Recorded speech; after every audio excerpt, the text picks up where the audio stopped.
हम सब ने देखा था कि Realme ने हाल ही में इंडिया में अपनी Realme 12 Pro Plus सीरीज़ को लॉन्च किया था और दोनों ही फ़ोन्स ना बहुत ही मज़ेदार फीचर्स के साथ लॉन्च किए गए थे। सबसे बेस्ट पार्ट है कि मिड रेंज प्राइस सेगमेंट में फ़ोन आते हैं, तो अफोर्डेबल थे, हर कोई इन फ़ोन्स को ख़रीद सकता है।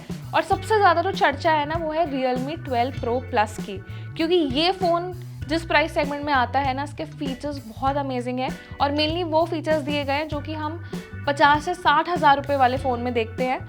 अब सबसे इंटरेस्टिंग फैक्ट ये है कि इस फ़ोन को कंपनी दोबारा से लॉन्च कर सकती है एक नए वेरिएंट के साथ।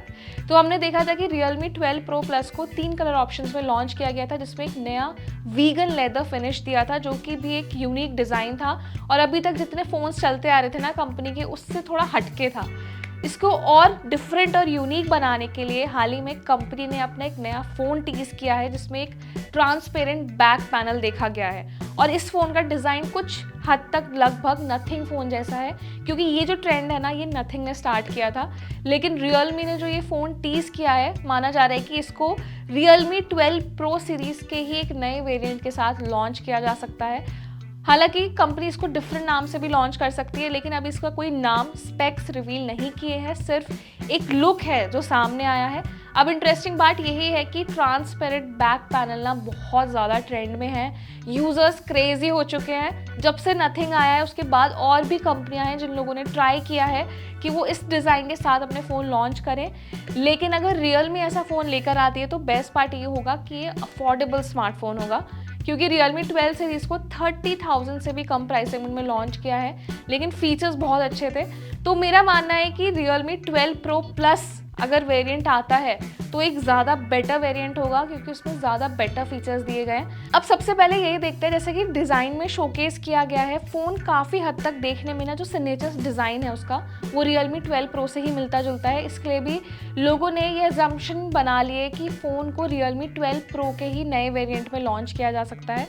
और आप देखेंगे बैक पैनल में जितने भी फ़ोन के इंटरनल पार्ट्स हैं वो विजिबल हो रहे हैं, लेकिन जो कैमरा मॉड्यूल है वो काफ़ी हद तक Realme 12 Pro जैसा है। एक गोल्डन रिंग है जो कि तीनों ही स्मार्टफोन्स में कॉमन है। तो अब ये देखना है कि क्या इस फ़ोन के जो फीचर्स हैं वो सिमिलर होंगे इसी सीरीज़ से। तो मुझे लगता है कि अगर इसके फीचर्स Realme 12 Pro Plus से सिमिलर होते हैं तो वो ज़्यादा बेटर एक्सपीरियंस होगा, क्योंकि ये अब कंपनी का एक बहुत ही इंटरेस्टिंग और ट्रेंडी स्मार्टफोन है जिसे लेटेस्ट में ही लॉन्च किया गया है। तो इसके कुछ हाईलाइटेड फीचर्स देख लेते हैं। जैसे Realme 12 Pro Plus में कंपनी ने Snapdragon 7S Gen 2 चिपसेट दिया था, वो एक अच्छा चिपसेट था, परफॉर्मेंस बहुत अच्छी थी। इसके साथ ही इसका स्टार्टिंग प्राइस था इंडिया में 29,999, अफोर्डेबल प्राइस दिया था। और फुल HD प्लस वाला एक कर्व्ड OLED डिस्प्ले दिया गया था जिसमें आपको 120 हर्ट्ज रिफ्रेश रेट और 240 हर्ट्ज का टच सैम्पलिंग रेट मिलता है। साथ ही इसमें 64 मेगापिक्सल का एक नया OV64B पेरिस्कोप लेंस था। तो इस तरीके के बहुत सारे इंटरेस्टिंग फीचर हैं जो हमने Realme 12 Pro Plus में देखे थे इस बार।